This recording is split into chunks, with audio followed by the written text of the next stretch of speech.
attention, please. Pay no attention to the man behind the curtain. Yes, right.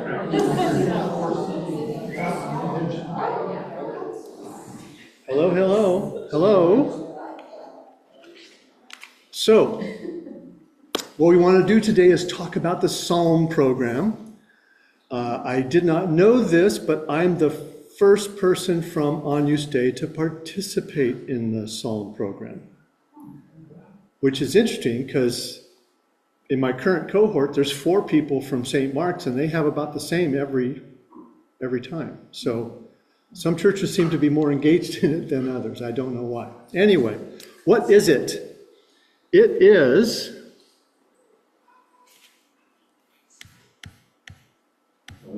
The cursor's got it. that's on the Yeah, screen. it's over here. There you go. You're good. Okay.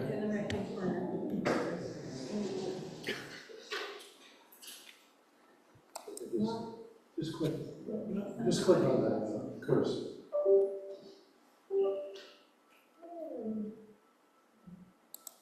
Okay. What is it?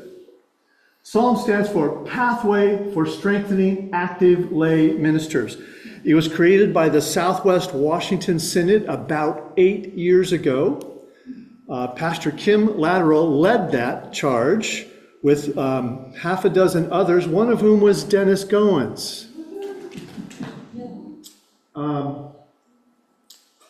Every synod has a program like this, but every synod calls it by a different name, and every synod uses a different program to do it.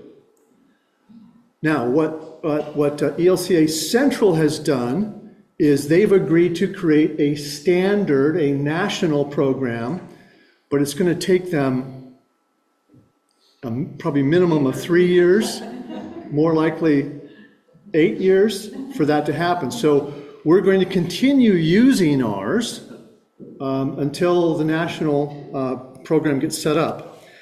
It's a 2-year program divided into 4 6-month terms, and it is taught by content experts, but that varies from semester to semester depending on who is available that semester to teach. The purpose, nope, wrong way. Yeah, the one on the laptop should work. Okay. The purpose, to form and support trustworthy, inclusive lay leaders who are grounded in Christian faith and in a Lutheran expression of faith.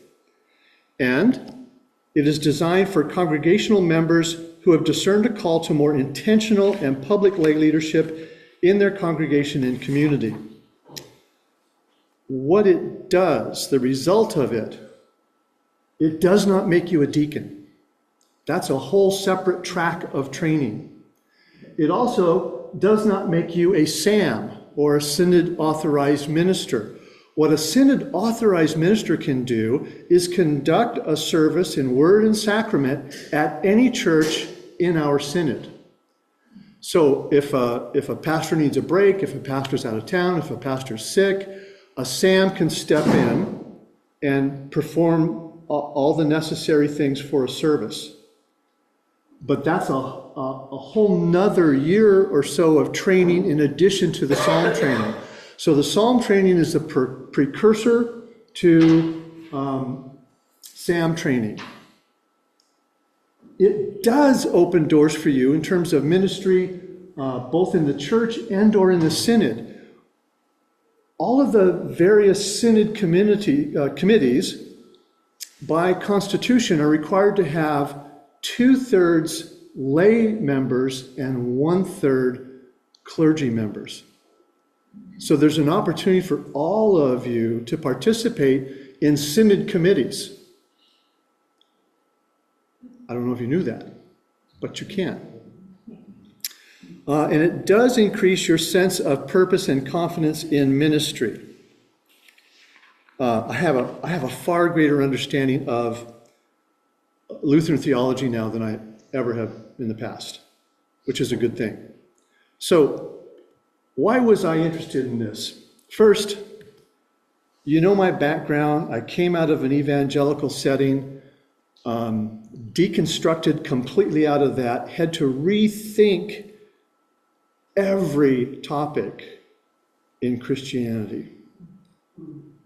The Bible, God, politics, gender, sexuality, all kinds of topics in theology. The reason I write the one-pagers for Theology on Tap is because I'm trying to sort all that stuff out for myself. And y'all just get to read what's happening in my life. Which is awkward sometimes, but nevertheless, there it is. So I deconstructed from fundamental evangelicalism. I'm reconstructing toward Lutheranism. And that reconstruction is still in progress and will probably remain in progress for what little time I have left in life. Secondly, serving on the call committee. Pastor Rebecca Shervin, in our very first meeting with the call committee, told us that nationwide, there are 2,000 more openings than there are rostered leaders to fill them. In the ELCA. 2,000 more openings than there are people available to fill them. Which is to say, if any of you became a SAM minister, you could help all the churches in our synod when there's an opening. Doesn't mean you have to preach every Sunday, but if you were a SAM, you could certainly fill in as needed. The other thing is, many of the churches in our synod are really small. There are 2 people in our cohort who belong to churches of less than 14 people. And that's why they're in the Psalm program, so they can help lead their church of just a dozen people or so. One of them has 6 people regularly attending.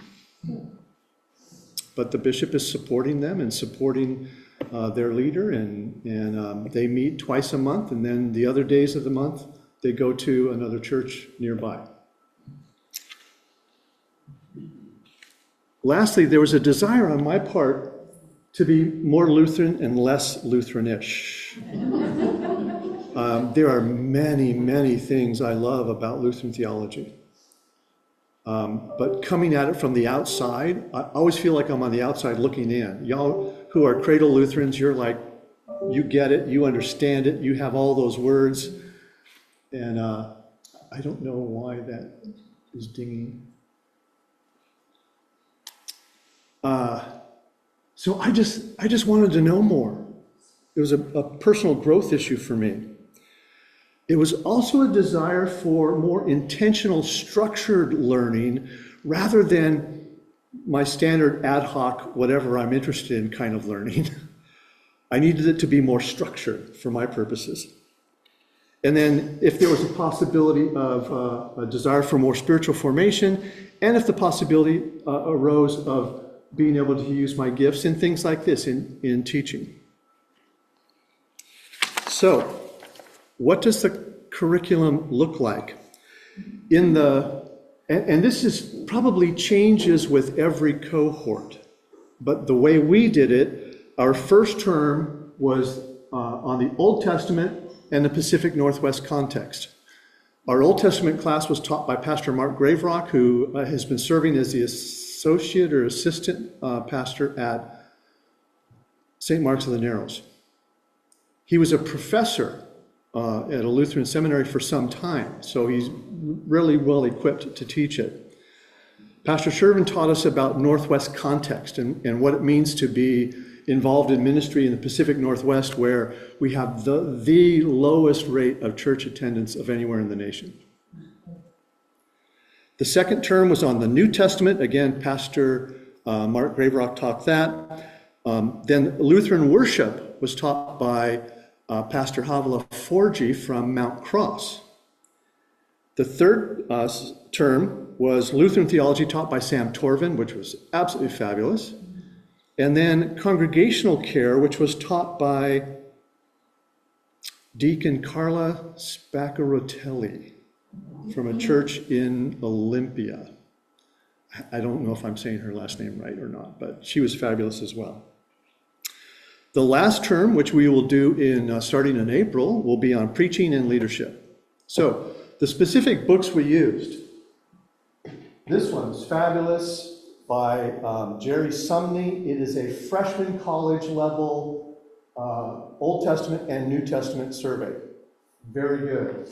We also, in the Old Testament section, read The Prophetic Imagination by Walter Brueggemann, which is fabulous.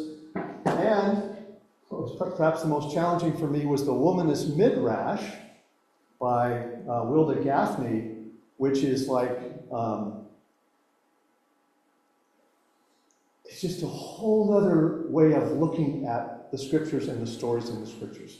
I'll talk a little bit more about that. For the New Testament, we read, again, Sumney and Amy Jill Levine's about the Gospel of Mark. And then we had to read at least 3 of the Gnostic Gospels. And most of us just read them online rather than bought a book. And if you read the Gnostic Gospels, you know why they're not included in the canon. The worship section was taught, again, by Havala Forgi, and we used several of these books: Daily Bread, Worship, Ecology, Baptism, and then this one, which is a fabulous Speak It Plain, Words for Worship and Life Together, which is a prayer book, but really looks at really modern things, like what prayer do you pray after a school shooting? What prayer do you pray when you're starting a garden? I mean, there's just a whole host of things that the standard Lutheran prayer book does not cover. This one does. Theology was The Freedom of the Christian by the 1520 annotated edition, and then The Forgotten Luther, and then our congregational care was When Trauma Wounds, which is all about trauma, obviously, and then this one, I'm Still Here, Black Dignity in a World Made for Whiteness, really exposes you to the white privilege that we all walk in that we are probably completely unaware of. So those were really good resources. Okay. What stood out to me? Coming from an evangelical background where I was taught from the time I was a child that all scripture is inspired by God. We were taught verbal plenary inspiration, which is to say, God took over their bodies and moved their hand to write the words.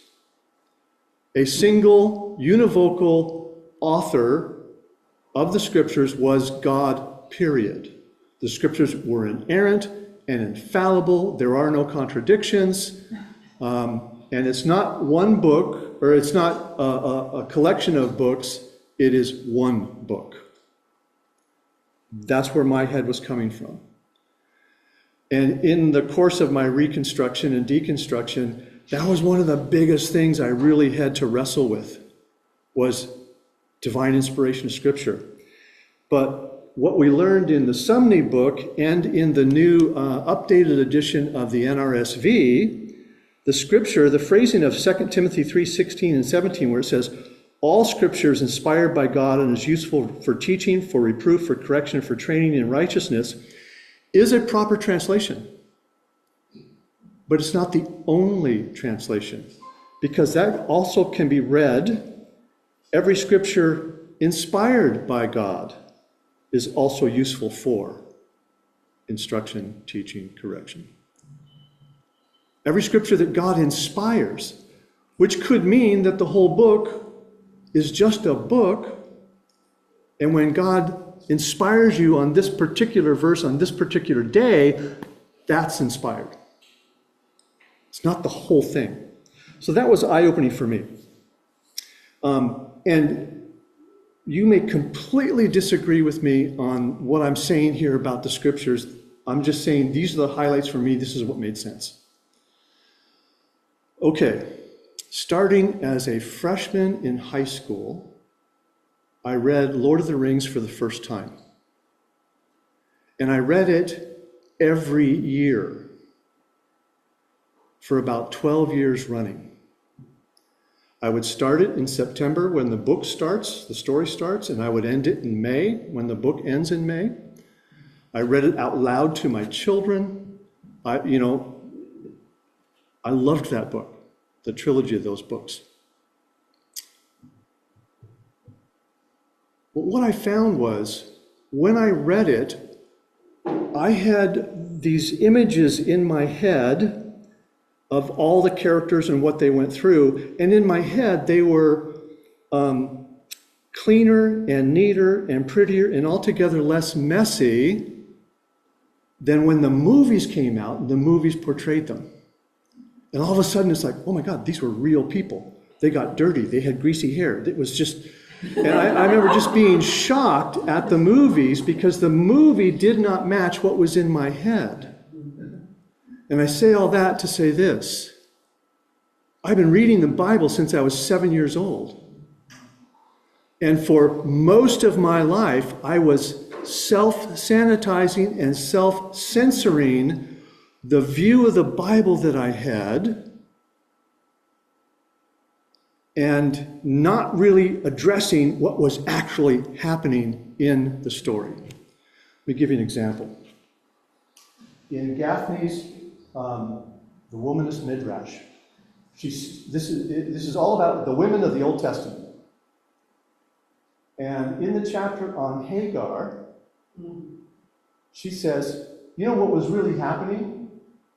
Sarah and Abraham were complicit in the sexual trafficking of Hagar. They used her for their own purposes and their own ends. So that's a different lens than I ever read before. And it was kind of shocking. And the whole book is that way. And I can say in that regard, it's fabulous because it shapes your view and makes you rethink things. So, where I had found I had been unconsciously self-censoring and self-sanitizing my reading of the Bible to keep it respectable and in line with the evangelical context in which I learned the Bible. And for me, the Bible was, again, cleaner, neater, prettier, and altogether less messy, like The Lord of the Rings, than it actually was. And I'm really wrestling with this. And, sometimes we argue about, well, who actually wrote the book of Matthew? Give you a hint, it was not Matthew.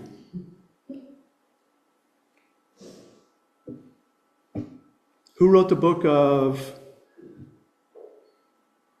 Galatians? Maybe Paul, maybe not. So if I pick up a novel and I'm reading the novel, do I ever argue with myself about who wrote this? When did they write it?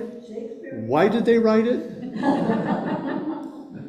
Sometimes I do, but many times I don't. And the question I had to deal with was, is the Bible like a novel that is just stories? And does it matter who wrote it? Is the Bible believable? Is a novel believable? Those are the wrong questions. The better question is, what can I learn from this novel? What can I learn from this Bible? I can learn all kinds of lessons from the Lord of the Rings. Lessons about sacrifice and service and honor and dignity. All kinds of valuable lessons without me believing that hobbits are real, that dragons are real, that trees talk, and that there's elves walking around. I can learn lessons without believing all that. By the same token, I can read the Bible and God can inspire it to me, and I can learn fabulous lessons without believing that Jonah was really swallowed by a large fish. So, like I said, you don't have to believe like I believe. But remember where my head was coming from. Coming from a view of the Bible that was inerrant and infallible and divinely inspired, every word of it. So these were kind of mind-bending for me. But it was useful and necessary for me to learn. The New Testament, learning that the Synoptic Gospels, I used to be really bothered by the fact that there's contradictions in those, where what Matthew says is different than what Luke says, which is different than what Mark says. That's bothersome if you're trying to think of it as inerrant. But really what the authors were doing were simply writing stories to illustrate a point to a specific audience. And you have to understand that context. That was eye-opening for me. And again, coming from the point of view of verbal plenary inspiration, that all of it is inspired and all of it is written to me in the 21st century. When actually, we're surreptitiously reading somebody else's mail. The first letter to the Corinthians was written in response to a letter that the Corinthians wrote, and we have to guess the questions they asked based on how Paul answered the questions. We don't know what those letters were. We only have the return letter. So we have to remember that we're always reading somebody else's mail. Studying the book of Acts and realizing that in Acts 15, the council of the apostles in Jerusalem said, what are you going to do? God has let in the Gentiles. Okay, groovy. Gentiles are now part of the church. Except it took another 70 years for them to work it out. It didn't just happen. And many of the things that Paul was writing about in his epistles are addressing these struggles about why and how Gentiles are supposed to be Christians. Because many of the Jews didn't think Gentiles could be Christians. And if they could be Christians, they had to do it the Jewish way.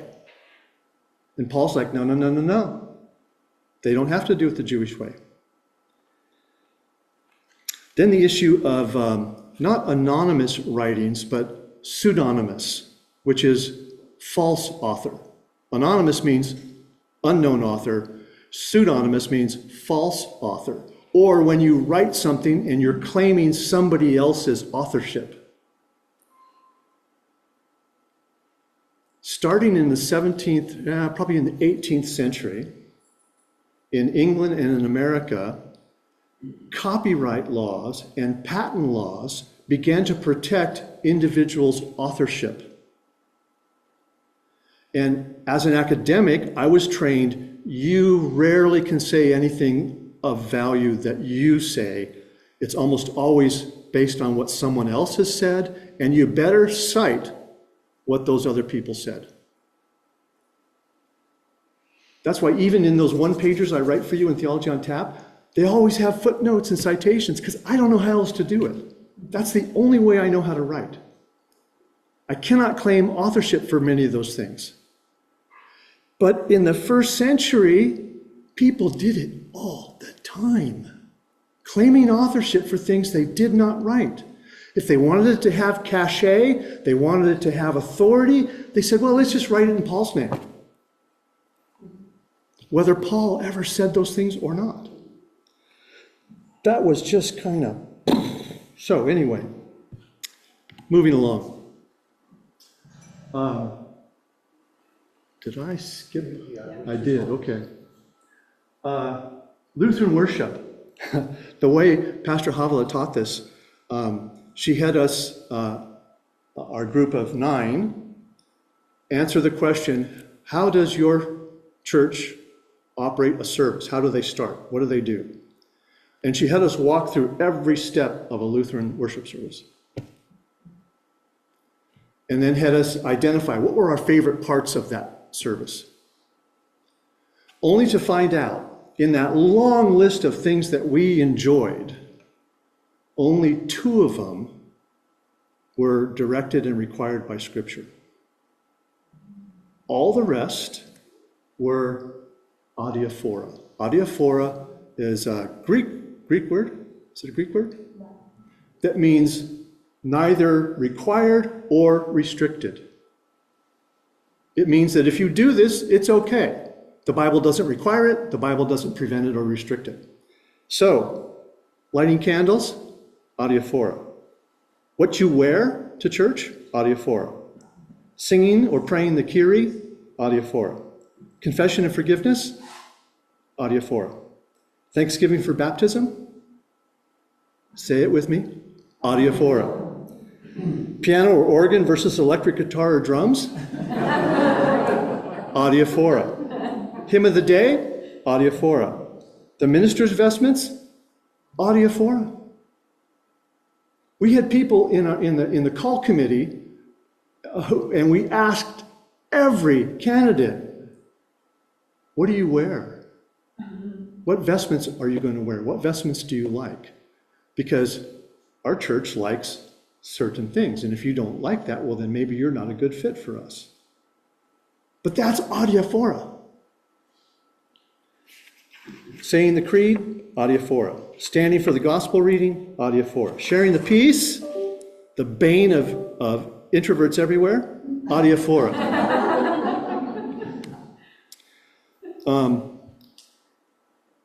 The Lutheran theological tradition was, Sam Torvin is such a good teacher.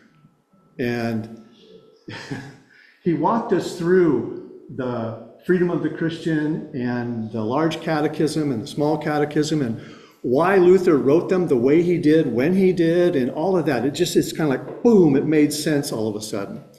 And then the range of Lutheran social statements. There's a whole series of books called The Forgotten Luther that deal with all kinds of things that Luther led the charge on in terms of social justice issues that no other churches were doing. It was only the Lutherans doing it. And in some cases, it's still only the Lutherans doing it. The Pacific Northwest context. I have lived in or worked in a college town from, 44 years of my adult life. Always around young people. Some of my best friends were 20-year-olds. Students that I mentored and taught. So moving to Gig Harbor in 2021 and going into Fred Meyer for the first time and seeing only gray hair. No kids, no teenagers, no young people. First I thought it's just the time of day that I'm here. So I kept trying to shake it up and go at different times. And most of the time, the only people I saw were gray-haired people. That was an adjustment for me.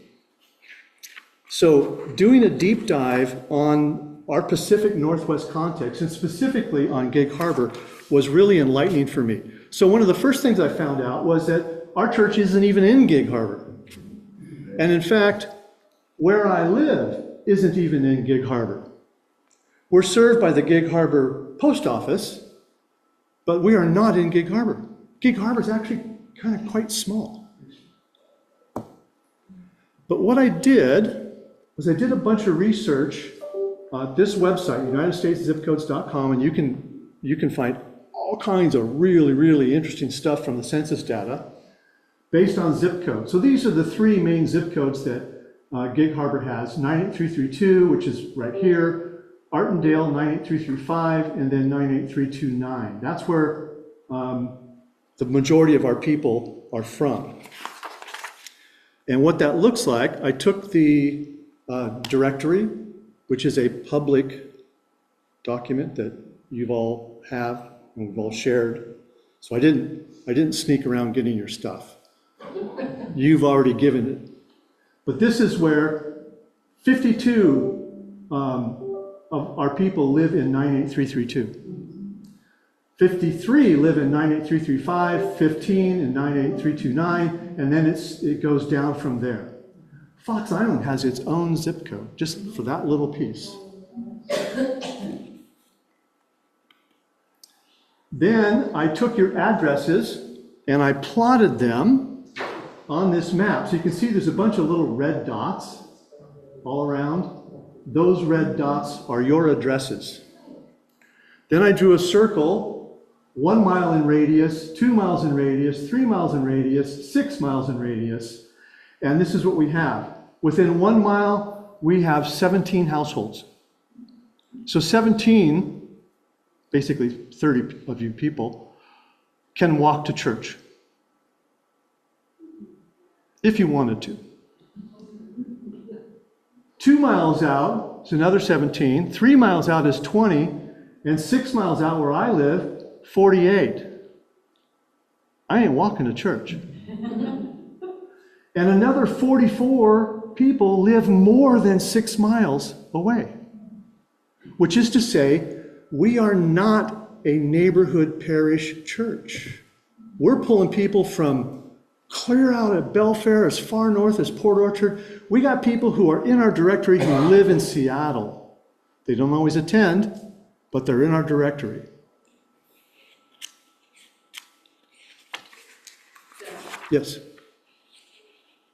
I know when you started that study, but it might help if you gave context for it. As you did that work for the council and search committee. Some of it I did, but not all of it. A lot of it was done for this as a coursework. We had to make a presentation to our whole cohort on what we learned about our context. So here's another thing that stood out to me. I think I must have moved the cursor.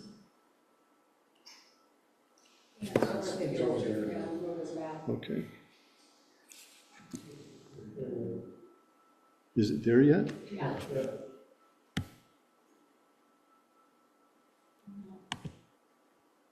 So just, You can just use. yeah, if you just click it, then you can use it. Okay. In our ministry site profile, when we wrote about what our expectations are of our new pastor, we said specifically, one of our expectations is to help us to continue reimagining youth and young adult education and ministry in ways we can better minister to families, especially young families in our communities. And then the pastor's expectation of us was to be the same, especially young families and youth, to help them engage in our ministry, many ministry opportunities. But here's the deal. The prime family years when people are cranking out babies and having children is basically 30 to 45. And in our church, we have 8 people in that age range. No, People or 8 families? 8 people. 8 people. Bill, Yes. a lot of people that attend and call themselves members or active are actually not members. So do you have the demographics for the people that just attend and just? No, I based this all on the directory. Yeah. That's where we get, how do we get people that are not members to say, we like you well enough to join? I don't know. The age data that I have here was desegregated, so I don't know how old you are, but the numbers were in a document that Cindy provided me. You provided your address, she provided an age. So 75% of our church is over 60.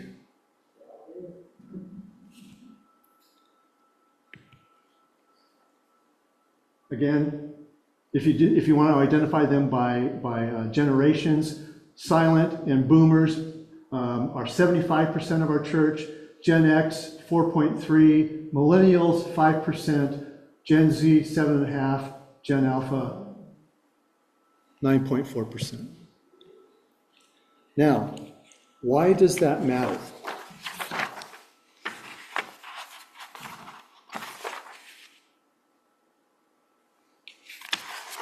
Because people like to be around people who are like them. Yes. When we, over in Yakima, half the town was Mexican, we had no Mexicans. But Ann and I started taking 2 young Mexican girls to church with us. The Mexicans would come and visit us. They go, there's someone like us, there's someone that looks like us. And they stayed. And we had the most integrated church in Central Washington because there was at least one person that looked like them. Good. And then we had more. If we go by zip code again, the population of each zip code, the median age of each zip code, the largest population cohort by age in Gig Harbor is 65 to 69. The largest population cohort in our church is 70 to 74. Households with kids, we have 6.8%. The community has about 30%. There's the income numbers as well. I have no idea what your income is. God knows. Okay, this chart is really interesting. This is Gig Harbor. This is all the population of Gig Harbor. Look where it's lowest in the 25 to 29-year-old demographic. And not much lower, or not much higher in the 30 to 35 bracket. In Washington State, the average age at first marriage is 30, and the average age at first child is 32. So that's bracket of 25 to 35. Those are the people we are supposedly wanting to especially target. We picked the smallest possible pool of population to target. And I told JT from the start, we have unreasonably burdened you with this standard because this is the smallest pool. Good luck.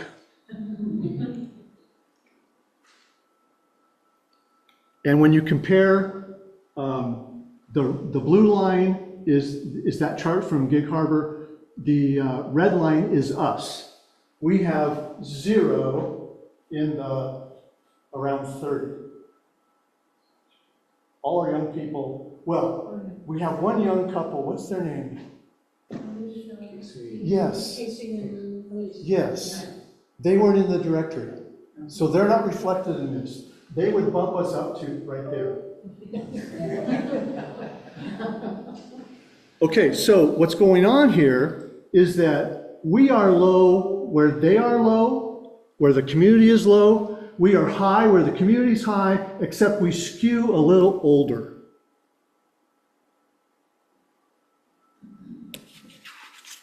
Gig Harbor is clearly a 50s plus community. Now, if we were really serious about reaching these people, these young families, we need to move to South Tacoma because that's where they are.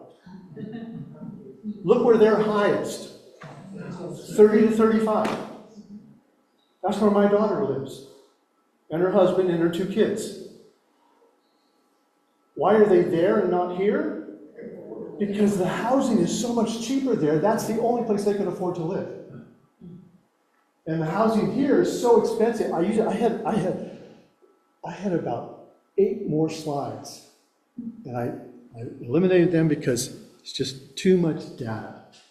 But we can move our church to South Tacoma if we're serious about growing our church and especially young families. But it is manifestly unfair to say to JT, dude, you're failing our expectations because we set him up to fail by saying the smallest pool is what we want you to draw from. He did not pay me to say that. He did not ask me to say that. I volunteered that. So what are the takeaways here? Demographic takeaways? We match our community, but we skew a little bit older.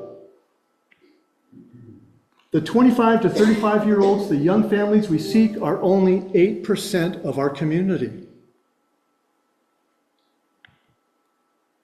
Both Gig Harbor and our church lack population in that age bracket from 25 to 35.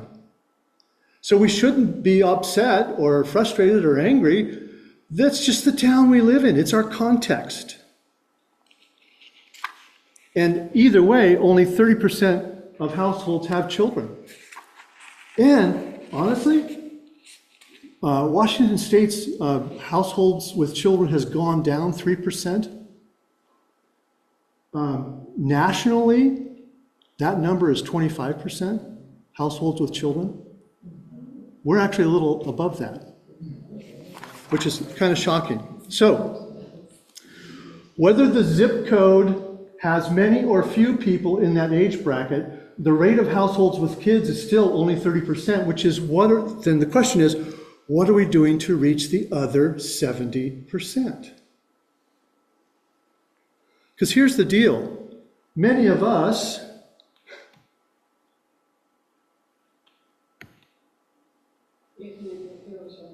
did it move? Okay.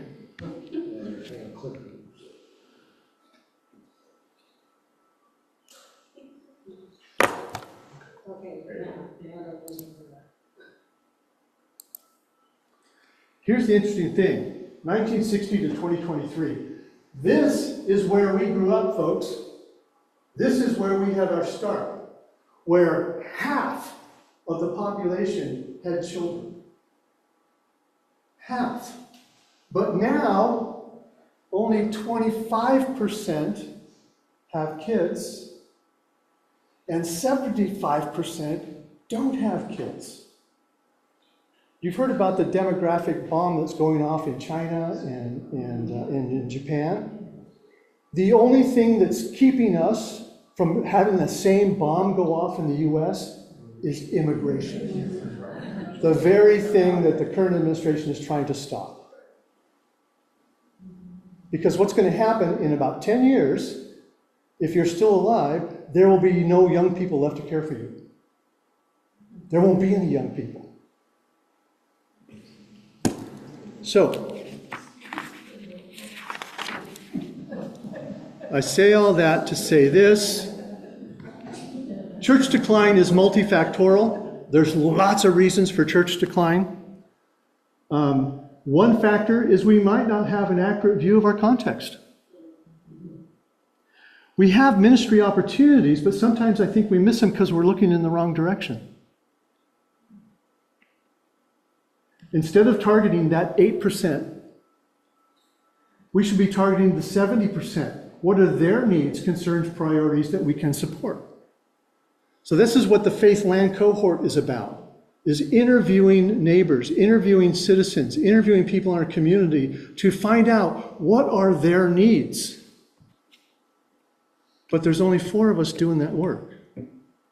So we need more volunteers in the Faith Land cohort, because otherwise we're not going to be able to solve this answer. Okay, trauma. The thing that stood out to me the most here was that trauma is different for everyone. And what might be trauma for me is Tuesday afternoon for you.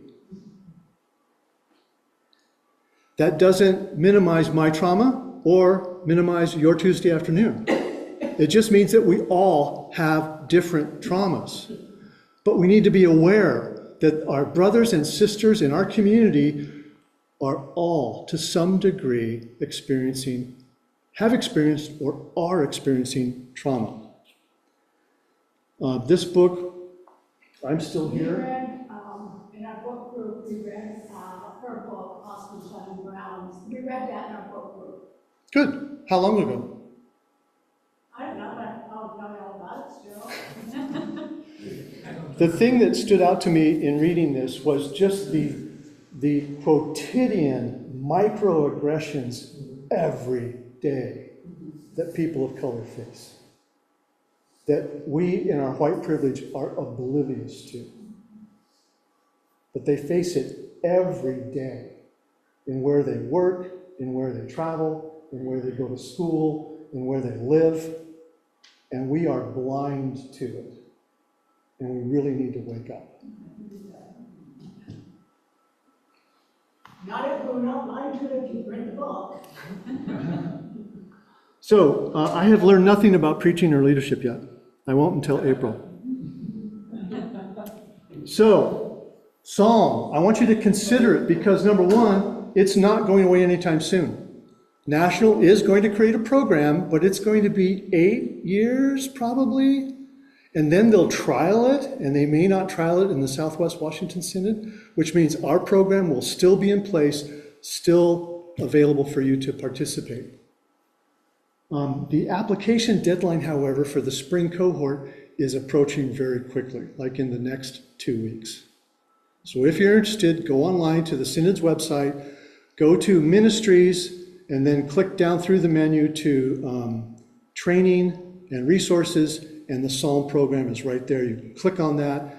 All the information you need is there, and if you're interested, you can apply to Pastor Michelle, who's the bishop's associate. It's not hard. There's a lot of reading, and you write papers, but the papers are mostly reflection. This is what was going on in me as I read this. And they are adamant that no paper is ever longer than 3 pages. Because when they get to the end of 3 pages, they stop reading. So you can write 3.5, you can write 4, but they're only going to read 3. They do provide you feedback, but they're not graded. None of this is graded. This is about you and your learning. It's local for us here. It's local. The retreats are either in Seebeck or in Union. They're twice a year where you're face-to-face with the teachers and face-to-face with your fellow students. There is also a monthly Zoom where you're face-to-face with your colleagues and with the faculty again. But that's for an hour and a half on Thursday nights, once a month. It does cost. It's not free.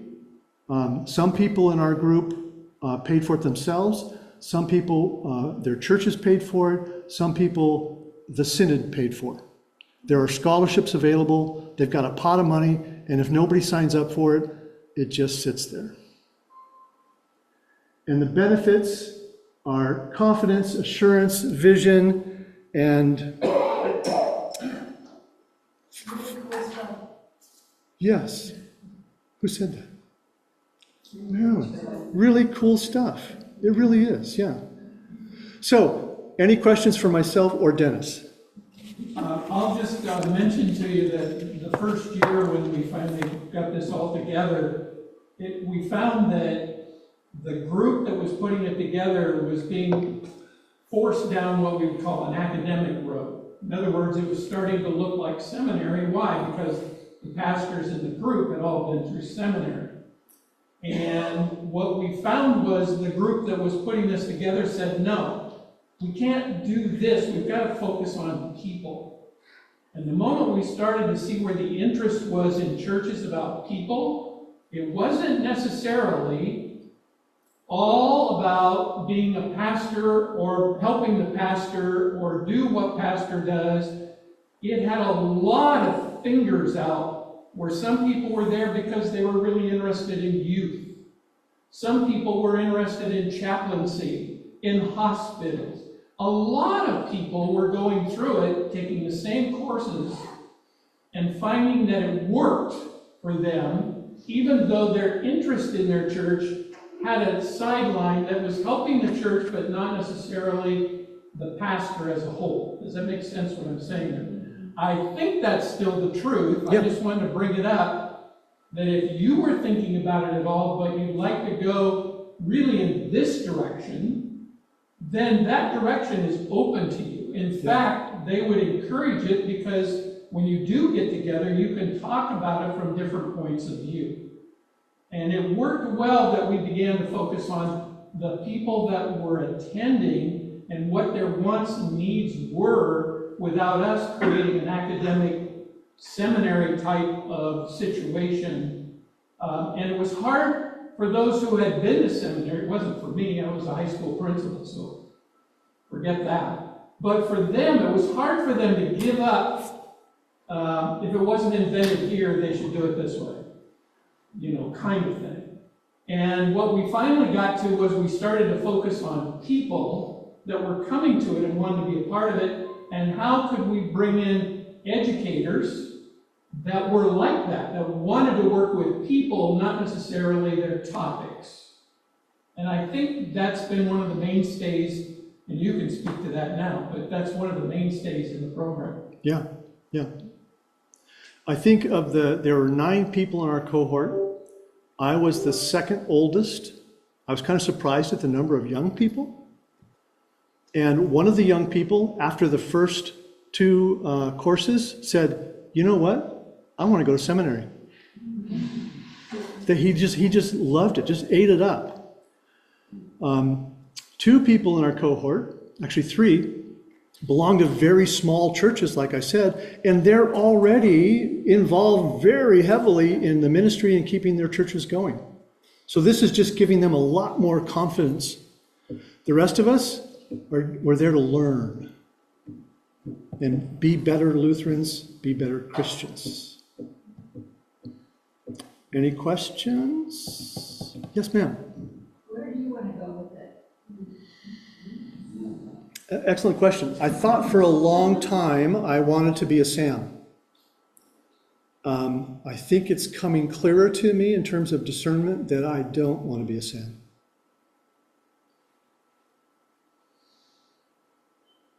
And I don't even know if I could tell you why.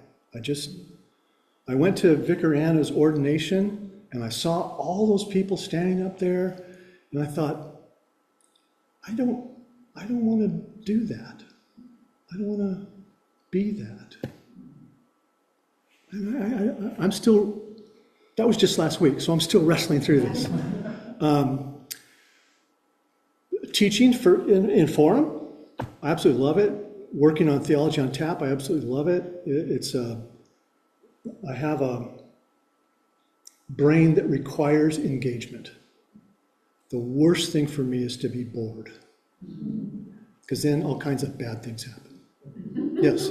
You told me just a couple weeks ago that at your core you are a teacher. Yeah. And so that's what I hear you say. Yeah. If you've ever done the Strength Finders profile, my number 1 strength is input. My second strength is intellection. Third is ideation. And fourth is learner. And then fifth is strategy. And for me, input, ideation, intellection, learner, what's the flip side of that coin? It's teacher. So that's where my gifting lies. That's how God uses me. That's how I like to be used. I don't want to, how can I say this kindly? I don't want to be a pastor. Sorry, man. God bless you. I just don't have that in me to really, really care for people. I just don't. It's just, I want to teach you something. I want you to learn. When you're messed up, go talk to him, not me. But I know myself well enough to know that. So I'm not going to go off and try to be something I am not. So. Are we moving to Lakewood? Pardon? Are we moving to Lakewood? No. So Susie, you told us a lot of that stuff out of your core, but you didn't tell us the 2 requirements. Oh, the 2 requirements are word and sacrament. That's it. Yeah. Preaching the word and sacrament. So the word and the Eucharist. That's it. That the Bible says, do this. Yeah. So that must be new because when I was a child, there were still churches having communion once a year or once a month. Yeah. In fact, one of these books, I think it's this one, talks about that. And he goes into the history of Calvin. John Calvin tried to get the churches in Geneva to do communion 4 times a year. And their response was, we've never done it that way. And they continued with once a year. Yes. My problem with the Old Testament is that when it was written by committee in Babylonian captivity, they were supposed to have known everything they were. They get back to Israel, and they didn't even know how to celebrate Passover. So one woman knew how to do it. Yeah. And if you didn't ask that one woman, then I don't know when you were going to do that, what you did. Yeah. That's my view. Yep. Okay, thank you very much.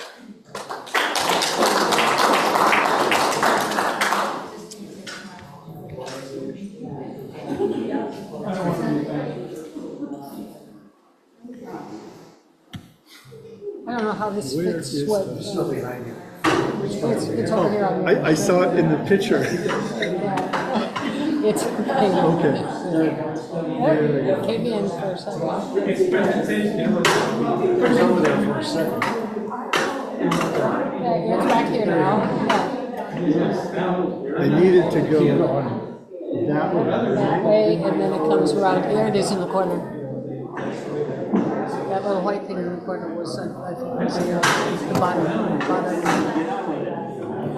I'll see you at home. Okay. Are you going to the store? Or shall I? You probably should.